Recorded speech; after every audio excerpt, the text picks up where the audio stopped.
Muita calma nessa hora, muita hora nessa calma. Eu sou o Felipe Barbosa, esse escritor que dá as boas-vindas a vocês a mais desse vídeo sobre Stephen King, onde eu vou contar a história de mais um dos personagens de It, a Coisa. Já tivemos aqui a vez do Bill, a vez da Beverly, e é claro que para fechar aqui esse triângulo amoroso, a gente não poderia se esquecer do Ben.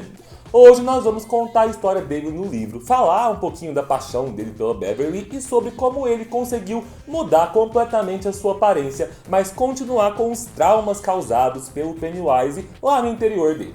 Não se esqueça que mesmo já tendo assistido It Parte 2, a convite da Warner, eu ainda não posso falar do filme. Então, aqui eu vou contar tudo com base no livro. Sobre o filme, eu vou falar sobre ele ainda essa semana, assim que eu estiver liberado. Então, por favor, todos vocês que estão assistindo essa série de vídeos sobre It, a Coisa e Stephen King, se inscrevam aqui no canal para que eu possa continuar levando esse conteúdo aqui para vocês. Bora lá então! Assim como os outros garotos, nós conhecemos o Ben em 1958, numa época em que ele é um garoto bem tímido e bem sensível. É muito fácil você ler os capítulos sob o ponto de vista do Ben e desenvolver um afeto muito grande por ele, porque ele é aquele tipo de criança muito inteligente que todos os adultos amam, sabe? Mas que outras crianças, infelizmente, odeiam e fazem bullying com ele. Soma-se isso ao fato de que o Ben sempre foi um garoto gordo desde criança e pronto, você tem aí um prato perfeito para os valentões fazerem a festa do bullying, né? Inclusive no livro, o bullying e violência com o Ben são ainda mais pesados e a timidez do garoto é ainda mais forte. É descrito, por exemplo, que ele tinha tanta vergonha, já que a gordura fazia com que ele tivesse o que chamavam de tetas, né? Que ele sempre usava roupas muito longas, às vezes muito quentes, para tentar disfarçar. Então assim, eu ficava bem triste às vezes lendo os capítulos, as narrações do Ben. Os apelidos que ele recebe também são vários, desde gordão até tetas inclusive, mas ele é chamado em grande parte do livro de Fat Boy, tanto pelo grupo do Henry Bowers quanto pelo próprio Pennywise. Inclusive, o primeiro encontro dele com o palhaço acontece em janeiro de 1958, quando ele está no caminho da escola para casa e o Pennywise aparece à distância oferecendo um balão para ele que flutua na sua direção indo contra o vento. O melhor de tudo é que o Ben, que já tinha uma mente muito inteligente e curiosa desde criança, ao invés de simplesmente correr, ele fica analisando quais seriam as probabilidades estatísticas de que o balão flutuasse contra o vento, né? Mas ele logo desiste de pensar nisso quando o Pennywise se transforma na múmia do filme clássico da época e começa a perseguir ele. A partir daí, o garoto fica paranoico, acreditando que aquele palhaço barra múmia, né, é o responsável pelos desaparecimentos que estão acontecendo ali na cidade. Na minissérie dos anos 90, a Coisa aparece pro Ben, mas como o pai dele que tinha morrido na guerra, e não como a múmia. E no filme de 2017, ele também aparece sob outra forma, sendo uma criança sem cabeça que morreu no acidente da explosão da fábrica lá no passado que matou crianças durante uma caçada de ovos de Páscoa. Inclusive, uma coisa que o filme acrescentou a mais aqui foi que o Ben passou a frequentar ainda mais a biblioteca porque ele queria descobrir mais sobre a história de Derry. E enquanto isso, lá no livro, ele só frequentava muito a biblioteca porque ele gostava muito de ler e também porque ele não tinha muitos amigos, mas ele não estava tão interessado lá em pesquisar mais sobre Derry. Como eu já falei lá no vídeo sobre a Beverly, o Ben desde a infância nutre uma paixão muito grande por ela. Isso se intensifica ainda mais porque mesmo que a Beverly não seja exatamente amiga dele, ela pelo menos trata ele bem, não zomba dele e não trata ele com indiferença como as outras garotas. Ele escreve então um poema para ela e a assina como um admirador secreto. E esse seria um poema do qual a Beverly não se esqueceria jamais, pelo resto da vida. Ok, agora voltando para a parte dele então enquanto coitado perseguido, né? Mesmo que o menino tivesse começado a ser perseguido pelo Pennywise, o maior terror da vida dele continuava sendo o Henry Bowers. O valentão vinha ameaçando ele porque durante os testes da última semana lá da escola, ele tentou convencer o Ben a deixar ele colar da prova dele e o Ben não deixou. Isso fez com que o Henry fosse reprovado e ele jurou que ia pegar o Ben para dar um jeito nele mais cedo ou mais tarde. Isso, infelizmente, acontece no último dia de aula, quando o Ben tá simplesmente tentando voltar para casa e o grupo de valentões encurrala ele. Nisso, então, eles levam ele pra ponte e o Henry tenta escrever o nome dele usando uma faca na barriga do garoto. Antes que o Henry termine, o Ben consegue dar um chute nele e fugir, escapando até o Barrens, se escondendo lá nos canos do esgoto. Mesmo que esse aqui então tenha sido um dos dias mais traumatizantes da vida dele, acaba sendo também o dia em que ele começa a amizade dele com o restante do Clube dos Otários, já que ele encontra o Bill e o Ed que estavam tentando construir uma barragem e se dispõem a ajudar os dois. Desde aqui, uma coisa que é sempre deixada muito clara no livro são as habilidades do Ben para a arquitetura. Ele ama construir e inventar coisas e desde novo ele estuda muito sobre isso. Ele consegue então orientar os meninos na construção de uma barragem que deixa todo mundo impressionado. E é durante a construção dessa barragem que eles se tornam ali o que podemos chamar de amigos de verdade, né? Uma coisa muito massa no livro é que em alguns capítulos do Ben é mostrado como que ele sempre reparava em detalhes das construções e arquitetura de Derry que futuramente inspirariam ele em suas grandes obras que ele planejaria quando adulto, sendo que a biblioteca de Derry era uma das suas maiores inspirações para essas futuras construções. Enfim, conforme a história vai passando e o Clube dos Otários vai sendo atormentado ali pelo Pennywise, o Ben tem algumas contribuições importantes ali pro grupo. Primeiro, depois que o Bill e o Rich contam do encontro que eles tiveram com a Coisa sob a forma de lobisomem lá na casa abandonada da rua Newbolt, o Ben é quem lidera a operação de derreter as suas moedas de prata para que eles tenham balas de prata contra lobisomem, usando todas as suas habilidades artesanais para isso. Quando eles entram na casa para enfrentar a fera juntos, o Ben inclusive se coloca na frente do Bill, salvando o amigo quando o lobisomem tenta atacar ele e sendo golpeado pela fera no abdômen. Então assim, o coitado já tinha sido ferido na barriga pelo Henry Bowers e aqui ele é ferido na barriga pelo lobisomem também. Felizmente, a Beverly consegue ferir o lobisomem, acertando ele com um estilingue, sendo a salvadora do Ben.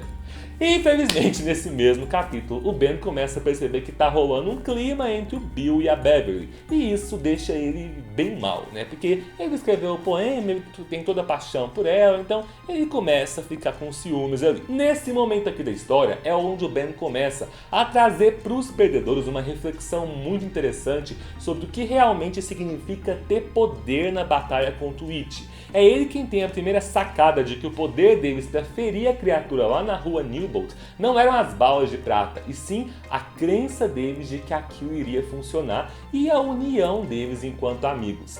É o Ben ainda que faz uma pesquisa sobre os nativo-americanos e conta para os meninos dos rituais que os indígenas costumavam fazer para ter visões em buracos de fumaça. Como construtor oficial do grupo, ele lidera então a construção do alçapão deles, onde assim como eu falei lá no vídeo sobre o Bill, os meninos iam conseguir ter a visão da origem da coisa, enxergando quando ela caiu no que viria a ser Derry há milhões de anos atrás. Depois disso, vocês já sabem como a história se encaminha, eu já falei nos outros dois vídeos aqui. Os meninos decidem enfrentar a Coisa e lutam com ela nos esgotos, realizando pela primeira vez o ritual de Chut. E logo depois a gente tem a cena que eu já comentei lá no último vídeo também, dos meninos tendo as suas primeiras relações sexuais com a Beverly. Embora eu já tenha falado brevemente lá no vídeo sobre como eu acho essa cena problemática, uma coisa que eu acho que vale a pena destacar aqui é que o Ben é o penúltimo dos meninos a ter a sua vez com ela, e é só nessa vez que a Beverly consegue sentir algo diferente. Ela narra no livro que ele era maior do que os meninos e que ele se preocupava com ela, de que ele é muito cuidadoso e consegue fazer ela sentir até mesmo algo próximo do prazer. O único que consegue fazer ela sentir algo quase prazeroso assim é o Bill, que vem logo depois. E assim, talvez se não fosse o crush do Ben pela Beverly, essa cena jamais teria acontecido. Porque antes de tudo isso, o Ben já tinha se declarado pra ela no livro, mas ela responde dizendo que ama ele também, só que ela não pode ficar com ele porque ela não ama apenas ele. Ela diz que ama todos os 6 meninos do grupo. Então, ali nessa cena, apesar do motivo real ser toda a vontade da Beverly de superar os seus traumas, se sentir forte, que eu já comentei lá no outro vídeo, o que ela diz diz pros meninos é que ela tá fazendo isso pra provar que ela ama todos eles, o que eu acho que fica mais problemático ainda, mas tudo bem, né? E pra provar que ela ama todos eles igualmente.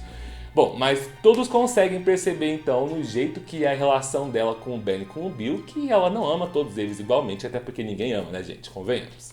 Enfim, depois então nós temos o pacto de sangue e a promessa de que eles voltarão a Derry se a coisa um dia retornar. Meu amigo, se você ainda tá vendo esse vídeo até aqui, quer dizer que você tá gostando dele, então clica no botão de compartilhar aqui embaixo e manda esse vídeo para aquele seu grupo de WhatsApp, onde você tem aqueles amigos que amam histórias de terror e me ajuda a fazer o canal crescer. Ah, não se esquece, tanto você quanto os seus amigos precisam se inscrever aqui no canal para me ajudar com isso, beleza? Vamos agora então para o ano de 1985, onde o Ben Hanscom cresceu, se mudou de Derry assim como os colegas e se tornou um grande e renomado arquiteto vivendo em Nebraska. Aqui nós temos uma pequena conexão com outro dos romances de Stephen King, A Dança da Morte, já que o Ben mora perto da personagem Mãe Abigail, que também vive ali em Nebraska. O Ben é um dos integrantes do grupo que mais enriqueceu e mais se tornou bem sucedido devido às suas grandes habilidades e inteligência, mas mesmo assim ele não escapa de ficar perturbado quando recebe a famigerada ligação do Mike pedindo para ele voltar para Derry porque It está de volta. Isso faz com que ele vá para um bar e tenha uma conversa com o seu bartender, o Rick Lee, enquanto ele se embebeda com uma grande quantidade de whisky para aliviar o estresse causado pela notícia. Ao final dessa conversa aqui, começando a recuperar algumas das lembranças de Derry, ele paga o bartender com algumas das moedas de prata que ele usou para enfrentar o lobisomem lá no ano de 58. Ele então retorna a Derry, onde ele tem o seu encontro com o Clube dos Otários lá no restaurante chinês. Nesse reencontro dos losers, é dado muito destaque para o espanto que todos os garotos têm com o quanto o Ben não só emagreceu, mas também notavelmente passou anos ali na academia atrás de uns músculos, né?